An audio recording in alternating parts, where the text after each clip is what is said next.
lots of thoughts trying to come out at the same time. But, Has Labour's steel deal exposed the UK's dwindling power on the world stage? Watch till the end of the video where we shall discuss it in further detail. First of all, I am delighted that after an incredible cross-government effort, we have secured the raw materials we need to keep the blast furnaces going. And I want to say a huge thank you to all the staff at British Steel, all the people who have been involved in really pulling out the stops to make sure we've got that continuity of supply.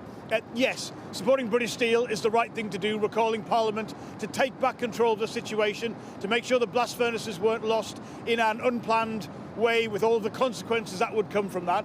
I believe we can improve on the financial performance that we have seen. But I have said from the beginning that the kind of support we're now putting in place for British Steel is better value for the country, better value for the taxpayer than offering hundreds of millions of pounds for significant job losses in a way we weren't quite confident that transformation programme would deliver what we needed for the future, or potentially being here today talking to you about thousands of people having lost their jobs with a cost to the Exchequer to support those people at well over £1 billion. But can you guarantee that support will avoid job losses? Well, what we need for the long-term future of British Steel is that private sector partner to work with us as a government on a transformation programme. That might be new technology, new facilities, that might have a different employment footprint. The staff here absolutely know that. They know they need a long-term future. These blast furnaces have given this country nearly a century of service in one case, so they know they need the future, and that might be a different model, different technology. What they didn't want was the unplanned, uncontrolled shutdown of the blast furnaces with thousands of job losses and no plan in place for the future. And by what we've been able to do, working with the brilliant team here at British Steel, is secure the possibility of that better future. And I, for one, am confident that we've made the right decision to support the people here.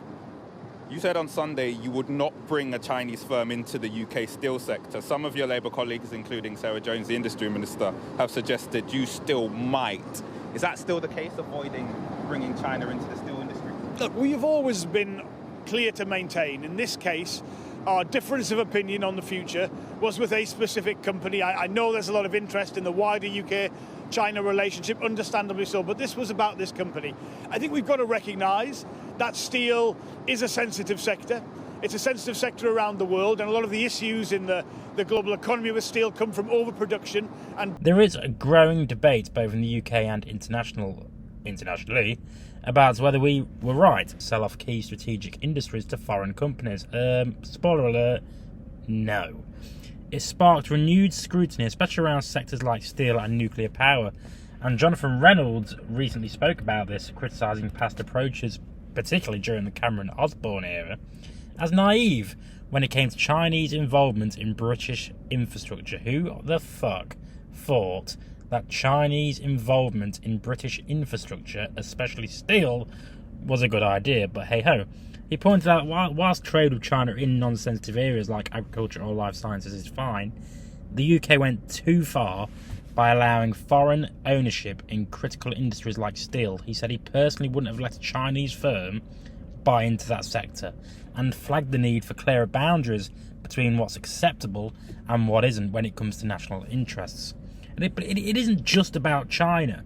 Yes, they're a rising superpower, arguably on track to overtake the US in global influence, but the UK's openness to foreign ownership spans beyond them. Whether it's Tata in India or US private equity firms, the core issue is that most of our infrastructure, trains, steel, water, even our defence supply chains, isn't British owned anymore. And that raises serious questions about sovereignty, resilience and long-term national security. Claims that Chinese companies like, if I'm pronouncing this wrong, do tell me, Yingyi, who knows, bought British steel assets purely to shut them down may be exaggerated, but it's understandable why people are sceptical. Foreign firms don't have a duty to British workers or communities. They answer to shareholders, not voters in Scunthorpe or Port Talbot. So when they lay off thousands, it's profit, not patriotism, driving that decision. And let's be honest, it's not companies like Tata, who were national saviours either. They offloaded unprofitable assets for pennies and then walked away. Yet we treat some foreign firms more favourably than others depending on which country they're from. There's also the double standard around China. US firms have enormous influence over our economy and politics, yet it's China that's framed as a sinister outsider. In truth, both wielded enormous power, but the tone of our national conversation is widely different depending on which superpower we are talking about. If we're serious about rebuilding national strength, then we need to ask not just who owns our industries, but why we keep selling them off in the first place, and how this all has to do with Margaret Thatcher selling off all of our assets in the first place. But let me know what you think in the comments. I've been Jay from Just Jake, as always. Subscribe to the YouTube channel, follow the Facebook page, and I'll see you next time. Thank you for watching. Good day, sir! You're still here? Well. This is what being right wing must taste like. If you want to subscribe to Just Jake, subscribe over there. And if you want to watch more videos from whatever the hell this is underneath it,